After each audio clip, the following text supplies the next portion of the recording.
प्रियंका हमारे साथ जुड़ी हैं। प्रियंका, लेकिन देखिए जिन प्रदेशों पर सबकी नज़र बनी हुई थी उनमें से महाराष्ट्र एक प्रदेश था जिस पर सबकी नज़र बनी हुई थी, और महाराष्ट्र में उसी तरह की तस्वीर दिख भी रही है कि जो दल टूटे, चाहे वो एनसीपी हो या शिवसेना हो, जो पुराने पार्टियां थी उनके साथ वोटर खड़ा हुआ दिखाई दे रहा है।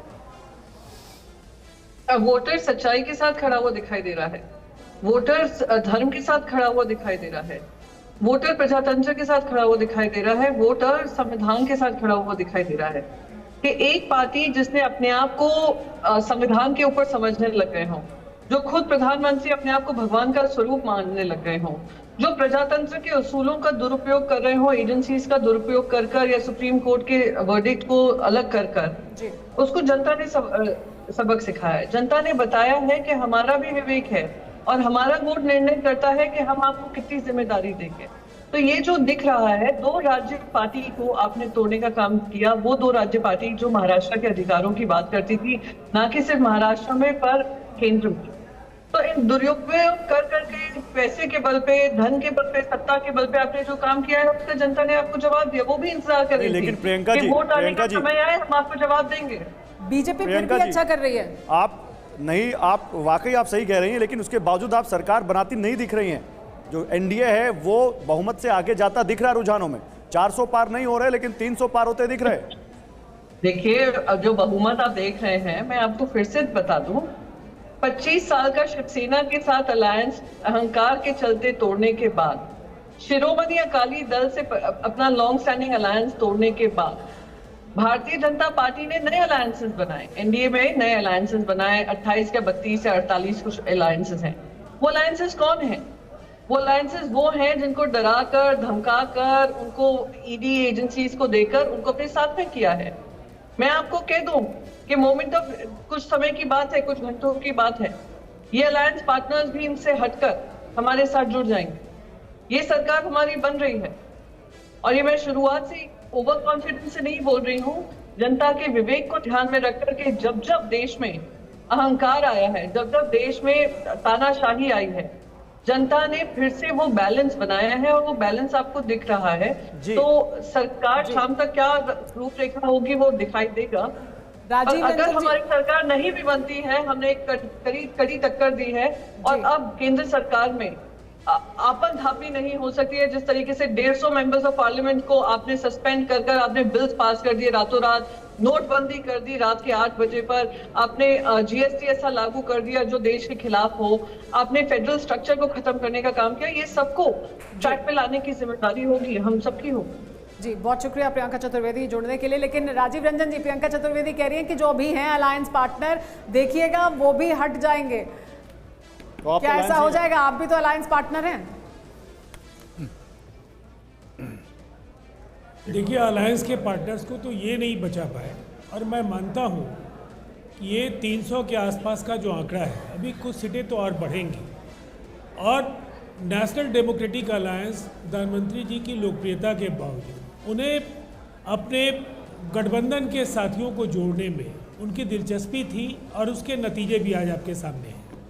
बिहार में नीतीश कुमार जी का जोड़ना और आंध्रा में नायडू साहब का जोड़ना, और मैं समझता हूँ महाराष्ट्र में जो एनसीपी अजीत पवार ग्रुप है और शिंदे ग्रुप जो शिवसेना का है, ये एक भूमिका का निर्वहन ये कर रहे हैं। हमारा ये मानना है कि इंडिया गठबंधन में जो जिस तरीके का बिखराव शुरुआती था उसको वो संभाल नहीं पाए। उन्होंने अपेक्षा से बेहतर करने की कोशिश की है, लेकिन भारतीय जनता पार्टी तीसरी बार जनादेश के लिए जा रही थी और उन्होंने उन राज्यों की पहचान की जहां उनको साझेदारों की जरूरत थी। ठीक है, लेकिन जब साझेदारों का जिक्र होता है ना राजीव रंजन जी, अभी थोड़ी देर पहले हमारे डेटा एनालिस्ट ये बता रहे थे कि भाई मुमकिन है इस बार भारतीय जनता पार्टी को अपने दम पर बहुमत ना मिले, मतलब वो 272 का आंकड़ा नहीं पार कर पाए, और उस स्थिति में फिर एनडीए के जो सहयोगी दल हैं वो छिटक भी सकते हैं, ये आशंका जताई जा रही है।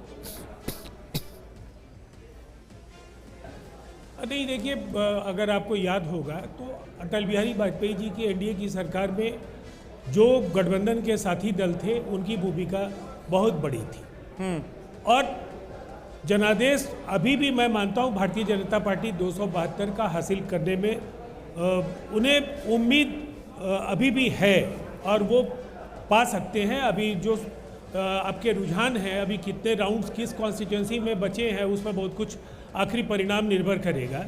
लेकिन इतनी बात तय है कि तीसरी पारी नरेंद्र मोदी जी को देश ने आशीर्वाद स्वरूप दे दिया है और गठबंधन का अर्थ दिख रहा है। इस गठबंधन में प्रभावकारी भूमिका नीतीश कुमार जी, मतलब तेजस्वी यादव ने जो कहा था कि 4 जून को नीतीश कुमार का रुख फिर बदल सकता है, ऐसा कुछ तो नहीं होने जा रहा ना, क्योंकि बहुमत का आंकड़ा तो एनडीए के पक्ष में जाता नजर आ ही रहा है।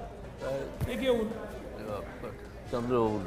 सबसे पहली बात तो यह है कि इंडिया के इस पूरे परिणाम में अगर अब तक के जो निष्कर्ष आप निकाल सकते हैं, तेजस्वी यादव सबसे ज़्यादा फिसड्डी साबित हुए हैं। तेजस्वी यादव ने उम्मीद जो उनसे लोगों की थी उसके अनुरूप परफॉर्म नहीं किया और शायद इसीलिए कि बहुत क्लैरिटी नहीं था, वो लगातार नीतीश कुमार जी को लेकर लोगों को गुमराह करने की कोशिश कर रहे हैं। नीतीश कुमार जी की सरकार की उपलब्धियों को अपने नाम करने की कोशिश कर रहे थे। जनता ने एक जांचा परखा नेतृत्व तो देखा था और ये बिहार की सच्चाई है कि नीतीश कुमार जी जिस गठबंधन के चेहरे के तौर पर होते हैं उस गठबंधन को बिहार ठीक है। और राजीव जी, आपके साथ साथ महुआ मांझी भी हमारे साथ जुड़ी हुई हैं, जेएमएम की नेता। महुआ जी, किस तरह से आप देख रही हैं झारखंड में जो आपकी पार्टी की परफॉर्मेंस है? अभी मुकाबला जो है वो बराबरी का लग रहा है झारखंड में। बिल्कुल, आपने देखा होगा कि कोल्हान जो महत्वपूर्ण सीट है, जहां कांग्रेस की प्रत्याशी को भाजपा ने अपनी तरफ कर लिया था, वहां पर जुबा मांझी जी जो जेएमएम की कैंडिडेट है महागठबंधन की, वो 37,972 मतलब लगभग 40,000 वोटों से आगे जा रही हैं। ये बहुत जीत है क्योंकि पहले से ही वहाँ हमारे जेएमएम के 5 विधायक थे, तो ये जाना वह सीट है जहां पर हम लोग जीतेंगे। और यहाँ पर जिस तरह का रुझान है उसमें आपको मैं बता दूं कि खूंटी से कालीचरण मुंडा जी, अर्जुन मुंडा जी को पीछे छोड़कर आगे बढ़त उन्होंने हासिल की है, वो कांग्रेस के हैं। विजय हाजरा जी जेएमएम के हैं जो राजमहल सीट से आगे चल रहे हैं। गोड्डा में प्रदीप यादव जी हैं कांग्रेस की सीट से, वो आगे चल रहे हैं। सुखदेव भगत जी हैं लोहरदगा में, वो भी कांग्रेस से हैं। तो इस तरह से झारखंड की स्थिति बहुत मजबूत है और हमें पूरी उम्मीद है कि जिस तरह से पूरे देश में इंडिया गठबंधन काफी सीटों में आगे बढ़ रही है, झारखंड में भी हम बहुत तो आपको क्या लगता है, बीजेपी ने जिस तरह से हेमंत सोरेन के जेल जाने के बाद उन्हें भ्रष्टाचार के एक बड़े चेहरे के तौर पर पेश किया, उसका असर जनता में नहीं हुआ उस तरह से, या फिर कोई सहानुभूति फैक्टर काम कर गया वहां? बिल्कुल, वहां पे जिस तरह से काम कर रहे थे, जिस तरह से एक युवा लोकप्रिय मुख्यमंत्री को तरह तरह से षड्यंत्र में एक करके उनको सलाखों के पीछे किया गया, और न सिर्फ झारखंड में बल्कि महाराष्ट्र और दिल्ली जगह ऐसा देखा जा रहा है, वो जनता समझ रही है और वो उसका जवाब वोट के माध्यम से दे रही है। ये अंडर करंट था, वो पता चल रहा था कि इस तरह का ही कुछ होगा।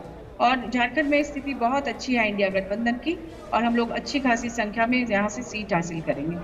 चलिए, बहुत बहुत शुक्रिया महुआ मांझी जी और राजीव रंजन जी हमसे बातचीत करने के लिए।